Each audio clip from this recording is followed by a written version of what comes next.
নমস্কার বন্ধুরা, নতুন একটি পর্ব দেখার জন্য সবাইকে স্বাগত জানিয়ে আজকে আমি কাঁকরোলের একটা দুর্দান্ত স্বাদের রেসিপি শেয়ার করতে চলেছি। যারা কাঁকরোল খেতে একদম পছন্দ করেন না, এভাবে যদি রান্না করা হয় দেখবেন ছোট থেকে বড় সবাই কিন্তু খুব পছন্দ করবে। তবে চলুন বেশি দেরি না করে রেসিপিটা শুরু করা যাক। কাঁকরোলগুলোকে আমি সরিয়ে রেখে একটা কাঁকরোল নিয়ে নিলাম। এই কাঁকরোলের পেছনের অংশ আর সামনের অংশটাকে কেটে ফেলে দিচ্ছি। এইভাবে সমস্ত কাঁকরোলগুলোকে আমি কেটে ফেলে দেবো। আশা করি বন্ধুরা প্রথম থেকে শেষ পর্যন্ত দেখলে রেসিপিটি খুবই ভালো লাগবে। যে সমস্ত বন্ধুরা আজকে প্রথম, তারা চ্যানেলটিকে সাবস্ক্রাইব করে পাশে থাকবেন, আর পুরাতন বন্ধুরা একটা লাইক দিয়ে ভিডিওটি কন্টিনিউ করবেন। কাঁকরোল একটা গরমের সবজি, এই সময় এই সবজিটা খেতে খুবই ভালো লাগে। কাঁকরোলগুলো আমার কাটা হয়ে গেছে। এরপরে একটা আলু নিয়েছি, আলুটাকে আমি মাঝ বরাবর কেটে নিয়েছি। এবার কাঁকরোল আর আলু কাটা হয়ে গেছে, এগুলোকে সেদ্ধ করার জন্য একটা প্রেসার কুকার নিয়ে নিলাম। সমস্ত সবজিগুলোকে প্রেসার কুকারে নিয়ে এবার প্রেসার কুকারে কিছুটা পরিমাণ আমি জল দিয়ে দেব। এখানে এমন পরিমাণে জল দিতে হবে যাতে সমস্ত সবজিগুলো যেন ডুবে থাকে।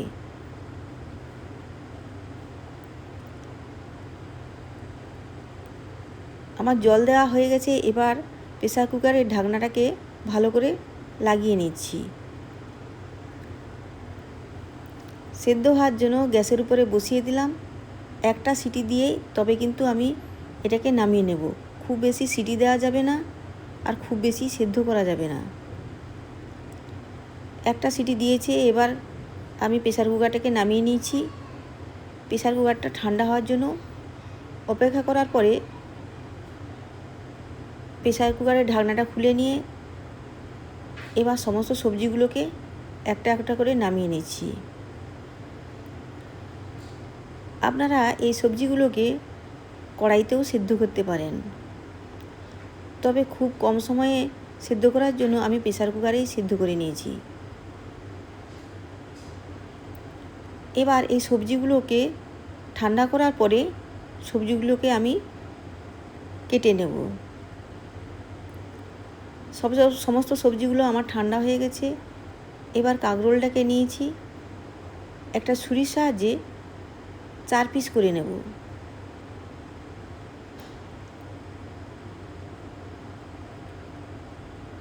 কাঁকরোলটা আমার 50% সেদ্ধ হয়ে গেছে, সম্পূর্ণ সেদ্ধ করা যাবে না। এইভাবে সমস্ত কাঁকরোলগুলোকে আমি কেটে নেব।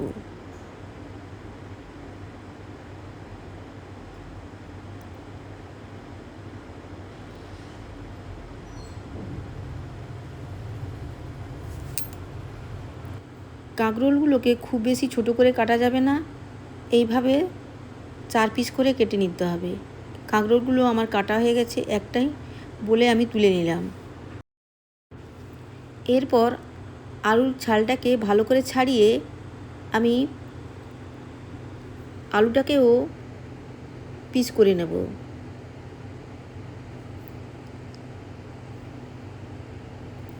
এতক্ষণ পর্যন্ত যে সমস্ত বন্ধুরা ভিডিওটি দেখছেন তাদের অসংখ্য ধন্যবাদ। আর ভিডিওটি কে কোথা থেকে দেখছেন তা একবার কমেন্টসে জানাতে ভুলবেন না।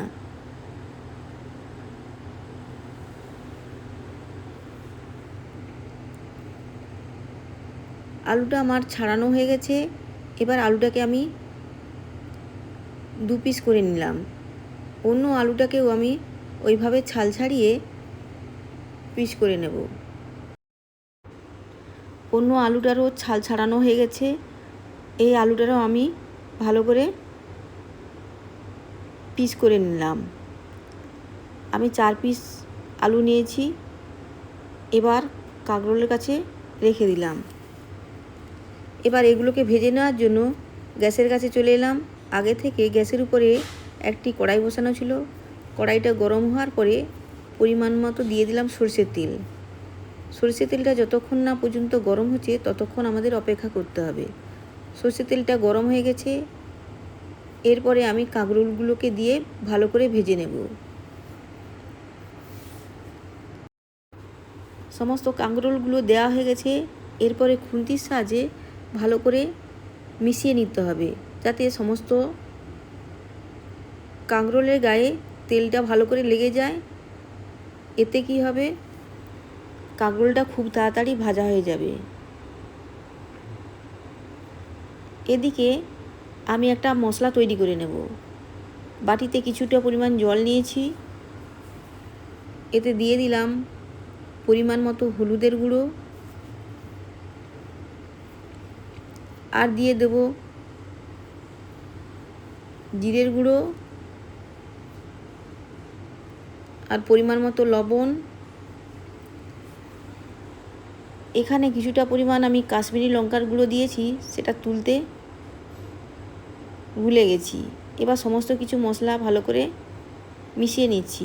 এইভাবে যদি মশলাটা 5 মিনিট আগে তৈরি করা যায়, তবে নাকি বাটা মশলার টেস্ট দেয়।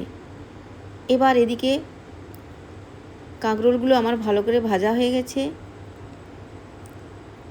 এই পর্যায়ে আমি আলুগুলোকে দিয়েও ভেজে নেব।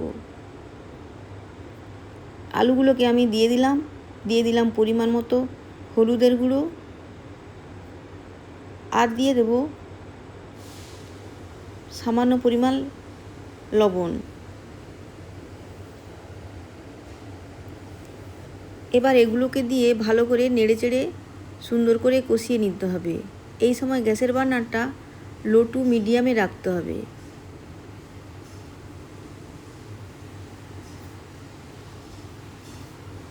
যতক্ষণ না পর্যন্ত সবজিগুলোর মধ্যে একটু কালার আসছে, ততক্ষণ পর্যন্ত ভালো করে ভেজে নিতে হবে। কাঁকরোল আর আলুটা আমার ভালো করে ভাজা হয়ে গেছে। এরপরে কাঁকরোল আর আলুটাকে আমি একটি বলে তুলে নিচ্ছি। এর থেকে খুব বেশি আমি আর ভাজবো না।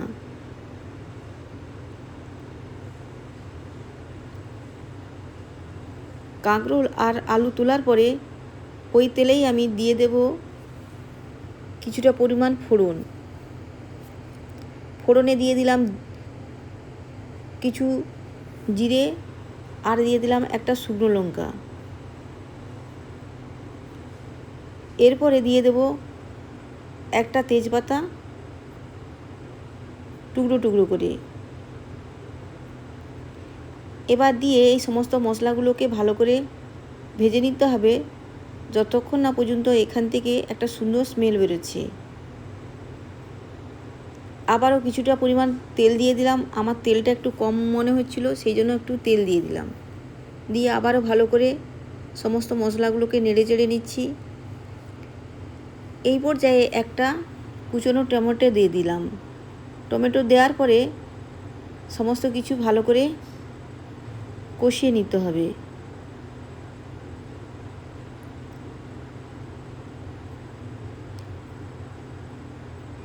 টমেটোটা একটু কষানোর পরে এরপরে আমি দিয়ে দেব মেশানো মশলাটা।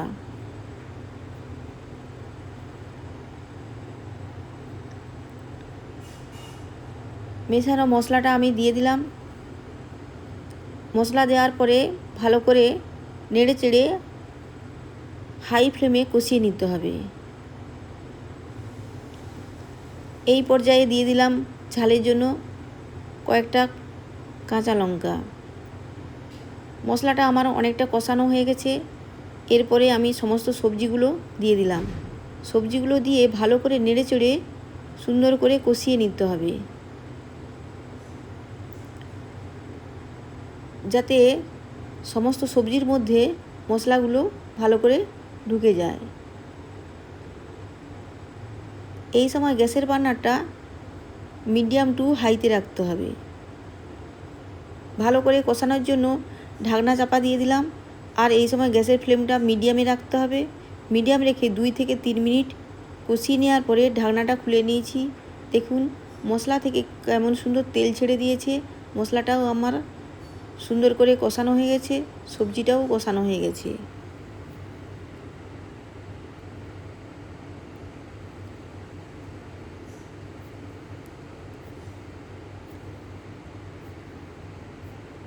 এরপরে আমি একটা মশলা তৈরি করে নেব।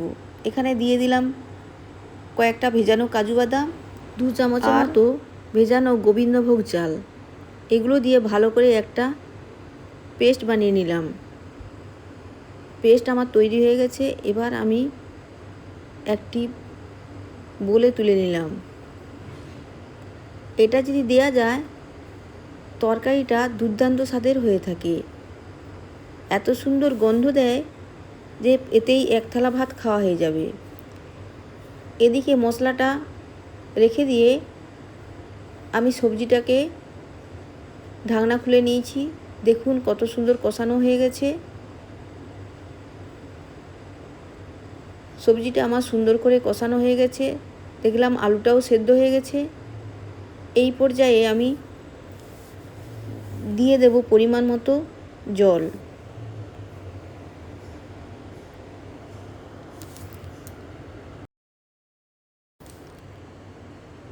গ্যাসের ফ্লেমটা হাই করে দিলাম। দিয়ে দিলাম পরিমাণ মতো জল।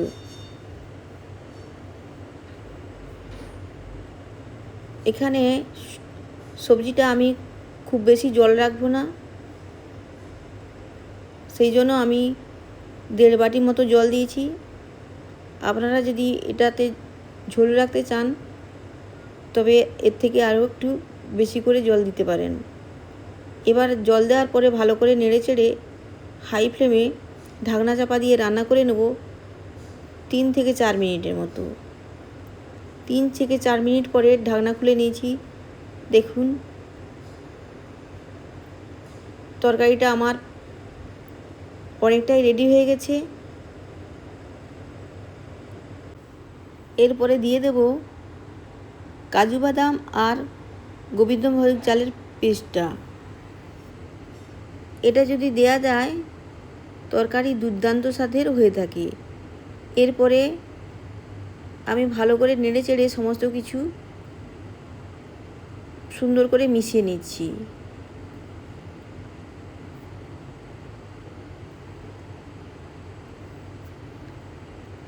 আরও 1-2 মিনিট রান্না করার পরে আমি গোবিন্দভোগ চাল ধোয়া জলটা শেষে আর একটু দিয়ে দিলাম। দিয়ে আবারও ভালো করে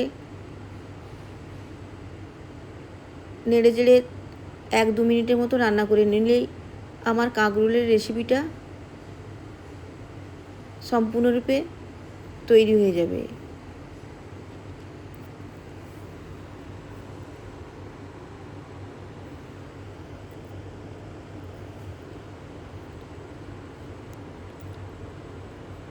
এক 2 মিনিট রান্না করার পরে আমি গ্যাসের বার্নারটা অফ করে দিলাম আর ঢাকনা চাপা দিয়ে রেখে দেবো যতক্ষণ না পরিবেশন করছি ততক্ষণ পর্যন্ত। এরপরে ঢাকনা খুলে নিয়েছি। দেখুন তরকারির কালারটা কত সুন্দর হয়েছে। এইভাবে একবার রান্না করে দেখবেন, কেমন হয় তা কমেন্টসে জানাবেন। যারা এইভাবে রান্না করেছেন কেমন হয়েছে তারাও কমেন্টসে জানাবেন। আজকের রেসিপিটা কেমন হলো তা বন্ধুরা কমেন্টসে জানিয়ে যেতে একদম ভুলবেন না। একটু যদি ভালো লেগে থাকে তবে প্লিজ লাইক, কমেন্ট, সাবস্ক্রাইব করে পাশে থাকতে ভুলবেন না। এতক্ষণ রেসিপিটি দেখার জন্য অসংখ্য ধন্যবাদ। ভালো থাকবেন, সুস্থ থাকবেন। দেখা হবে আবারও অন্য কোনো রেসিপির সঙ্গে। আজকে তবে আসি বন্ধুরা, টাটা।